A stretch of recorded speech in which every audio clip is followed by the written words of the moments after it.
More than £2 million remains missing after a string of ATM thefts. For the guts of over a year, these people were basically pulling cash machines out every other week. The raids were all carried out by the same notorious gang, mainly in County Antrim. They have said that the reason why there is so many of these ATM thefts is it is almost like a perfect crime. They managed to get away with it for 2 years.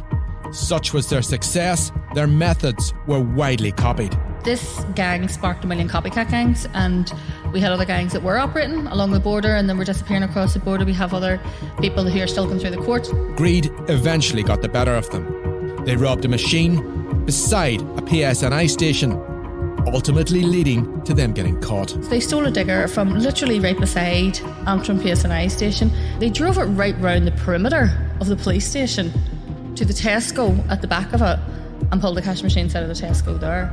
But only a tiny fraction of what they stole has ever been recovered. The money is still at law. £160,000 we're told was confiscated or seized. The rest of that money, I have no idea where it is. I'm joined by our security correspondent, Alison Morris.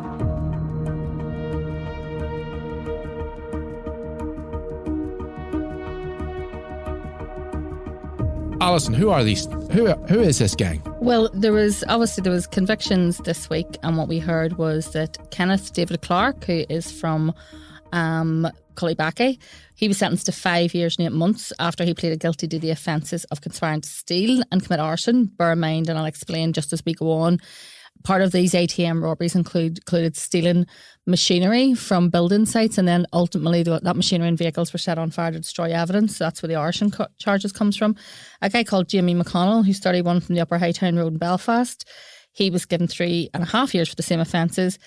A guy called Gary Kincaid, who's 36 from the Flush Road in Belfast, he was actually sentenced to 11 months for 2 charges of acts encouraging or assisting in burglary or theft. That actually related to him providing 2 vehicles that were used by the ATM robbers.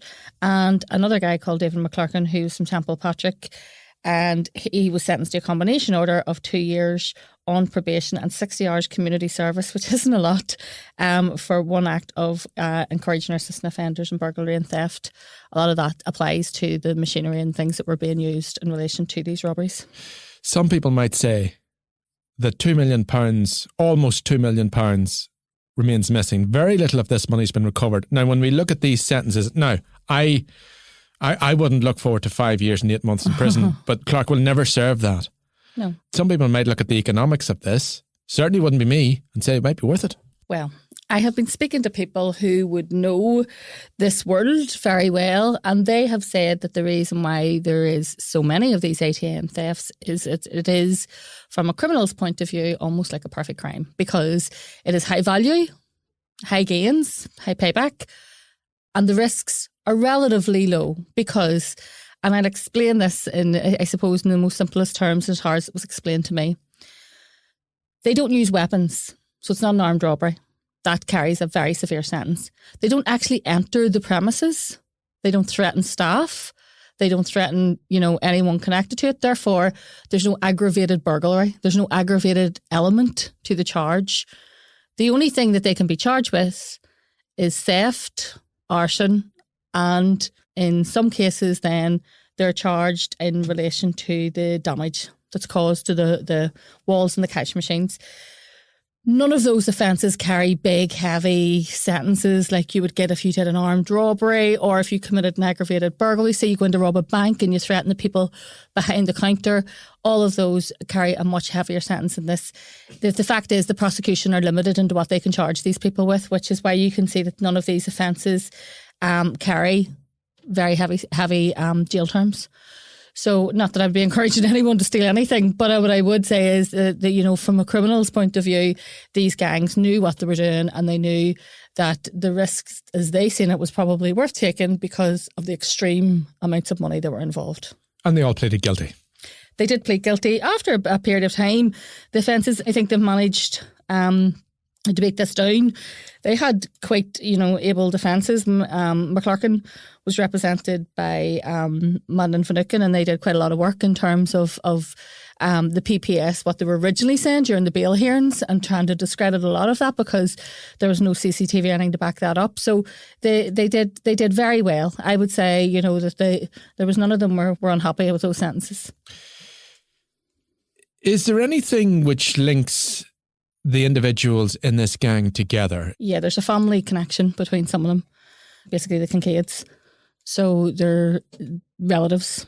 And so 3 of them, at least that I know of, are related through blood, and the other one I think is a friend. Does this gang have previous? There was no serious previous in terms of them, which is why, again, their sentences were so low. But I mean, if you look at what they were charged with, these were just the offences that the prosecution could prove in relation to that. For the guts of over a year, these people were basically pulling cash machines out every other week. And in some cases, they were doing what they called a double dunter one. They were getting 2 cash machines in one go. So, if you go to a supermarket or a garage and there's cash machines side by side, they were taking them both.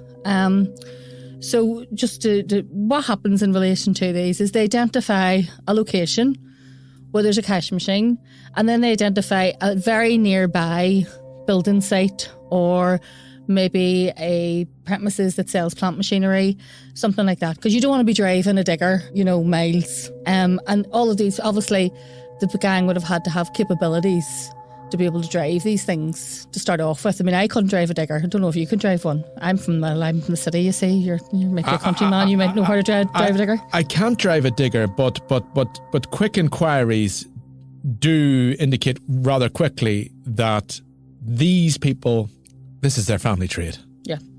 So they could drive diggers, and they steal a digger from very nearby.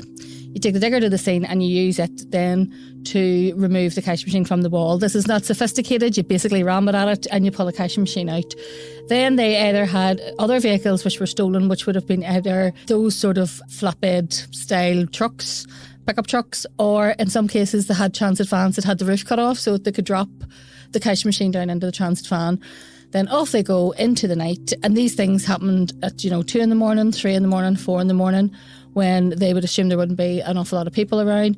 Again, because an aggravating factor in this was, say someone got injured, someone got in the way, say they crashed into someone while they were fleeing, that would have been an aggravating factor in it. So they're done in the middle of the night when there's nobody around. And then off they went. And what I was told is that they were targeting these cash machines on bank holidays, on times when they knew that they were full to the brim, basically, and they knew what day and what time these things were filled. And then they were targeting them quite shortly afterwards to make sure that the cash machine was full to the brim when they were getting it. And a lot of them hold about 90, 100, over 100 grand. If you're lifting 2 of them, you're getting maybe 200 grand, 250 grand, in one go. It's not for me to editorialise, but you do wonder going forward if we want to have this facility in villages and outside of the main cities, and if the sentences are relatively low, and if the prize is, if it's relatively easy. I'm not sure it's easy. You need an awful lot. I mean, first of all, you need to know how to drive diggers. You need to be able, the capability to do that. And then taking these things apart is not the easiest. You need quite a lot of equipment and machinery to take them apart and then get rid of them. And then obviously getting rid of all the forensic evidence as well. It is quite, it's a crime that requires quite a few people. You're not doing this on your own. And it requires quite a bit of expertise. And I suppose that they would have liked to portray this as sort of like a victimless crime. They're targeting Asda's, Tesco's. The money belongs to the banks. No one's getting hurt. But it wasn't a victimless crime, because in a lot of cases we know that there was like spars or centres hitting in like little rural villages. They were mainly around the Antrim area. So there was like Ballyclare, Ballymena, Templepatrick, Nuts Corner, Crumlin, and a lot of then local businesses, especially smaller family-owned businesses, were saying, look, take that ATM out. I just don't want it here. I don't want the risk that someone's going to drive a digger into my shop in the middle of the night. So take it away. And then you have people in rural communities that don't have access to cash under any circumstances. And, there's a in that sense, they're not victimless crimes, there's consequences. Like every crime, there's consequences to it. In a sense, I think when some people think of ATM robberies, they get this idea that it's associated with the border and escaping across the border. But in fact, this was all around Antrim, and these people were pioneers of this. Yeah, I mean, they had it down to a T. I mean, they had the whole methodology down to a T. One of the most, I suppose, probably the most audacious part of it was when they became emboldened. They were getting away with it for so long. And remember at the time, I was reporting on these at the time, and we had people from, the retail sector coming out and go, why can the PSNI not catch these people? How are they getting away? In one stage, it was happening once a week. And nobody was getting caught. And the police had to end up setting up a task force. And then one of the robberies that they did before these people got caught was they stole a digger from literally right beside Antrim PSNI station. Now, anyone who knows Antrim PSNI station knows it's one of the largest, most heavily fortified in Northern Ireland, because it was home to the serious crime suite where some of the most high profile and well known terror suspects would have been taken for questioning. So completely surrounded in cameras, high walls, the tightest security. They stole a digger. They drove it right round the perimeter of the police station to the Tesco at the back of it and pulled the cash machines out of the Tesco there. And that, I think, was showing they were getting quite cheeky, quite cocky, and thinking that they were pretty much untouchable. There's another occasion when they took 2 cash machines out of a Tesco in Ballymena, and somebody seen them. I think it was somebody nearby had seen it out the window, phoned the police while it was happening. A patrol car is sent as these boys are making off and the digger's on fire. The patrol car starts following them. But what we were told afterwards, and this was widely reported at the time, was that the PSNI at that stage had a policy where they weren't allowed to speed and give high speed chases and go over the speed limit unless they believed a life was at risk, and they were doing so to potentially save lives. ATM robbers, there was no risk to life. So the patrol car was basically left in the dust. They abandoned the cash machines and they made off across a field. And what I was told was that one of them, because the patrol car could do nothing at this point apart from sit and watch them make off, one of them dropped his trousers and cheekily mooned the police as he was making off. Which does add into the whole Robin Hood sort of image created around ATM robberies. But as we've talked about before on this programme, they were causing thousands of pounds for the damage to businesses. The businesses then having to close while that damage is repaired.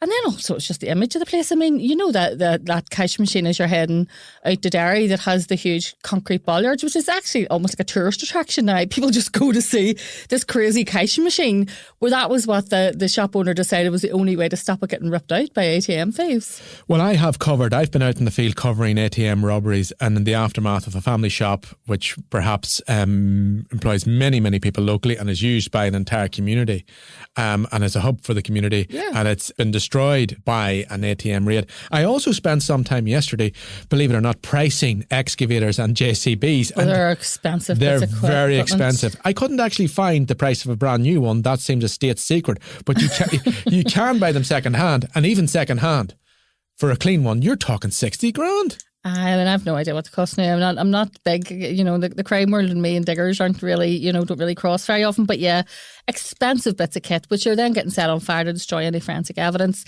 Obviously, there's cars being used which are being set on fire. There is victims in this and there is losers in this. I don't want to make it out like we're trying to say, the ATM boys are great lads.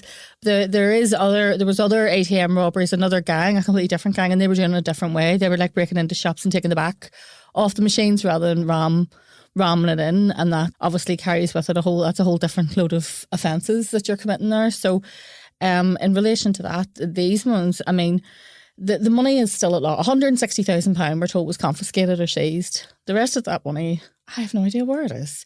But you would assume that the police did try to trace most of it, but that's as much as they managed to seize back again.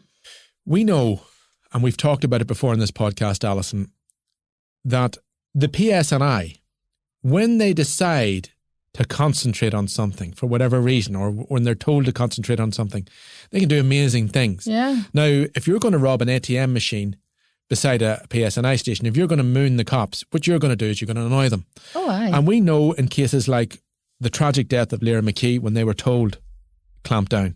We know from the murder of Ian Ogle, when they were told, clamp down. They can do that. Well, they did set up a task force because there was so much public pressure. I mean, I'm sure you remember at the time, and I remember too, you know, you had people like Glenn Roberts from, you know, those retail industries going, this is a disgrace. Like, why can these people not be caught? What are the PSNI doing? What are they doing? And then the industry themselves had to change, and they had to look at putting tracking devices inside the cash machines. They discussed all sorts of other things, like maybe putting dye, you know, if you put them the way they would have in cash box, it would mark the cash. And in relation to these, the police originally had believed that this gang were taking these cash machines to Farset, the industrial estate there at Farset off the Springfield Road. And that's where they said that they were cutting them open, because during bail hearings for some of the accused, I know definitely during a bail hearing for McClurkin, they said that police had expressed that they were opposing bail because witnesses in Farset industrial estate might be intimidated or threatened by this gang in relation to that. And the solicitor for McClurkin then had raised the fact that this was on a peace line and that there's cameras everywhere. There's some really high value businesses in Farset, so really tight security. Also, as you know, that's right beside the sort of West Circular, not peace line there. There's a lot of police cameras as well, because there used to be parade disputes and stuff there. And they weren't captured on any of them, because it's my understanding is they weren't taking them anywhere near Farset. They were taking them to a much more remote location, not too far, but out the other direction, and that's where they were cutting them up. And it wasn't in Farset. It had been somewhere where clearly they knew there was absolutely no CCTV anywhere near the place. Perhaps a rural location. Alison, before I let you go, what's the situation with ATM robberies now? There doesn't seem to be as many as there were. There isn't as many, but they do still occur. They just occur much more rarely, I suppose, less often. This gang sparked a million copycat gangs, and we had other gangs that were operating along the border and then were disappearing across the border. We have other people who are still going through the courts charged with offences linked to ATM robberies. So, you know, it wasn't all being carried out by one gang. I think it was initiated by one gang and then others were like, we'll try and copy that. And so there's quite a few sort of gangs on the go in relation to these ATMs, but they do still happen. But I know that the industry themselves start looking at any new ATMs that were being made with trackers and all sorts of other things to try and clamp down on this, and also looking at where they were positioned, you know, so putting, as I said, stone bollards or whatever in front of it, something to prevent any kind of vehicle getting close to it. So it's not as easy for these gangs to operate as it once was. Alison Morris, security correspondent with the Belfast Telegraph, thank you very much.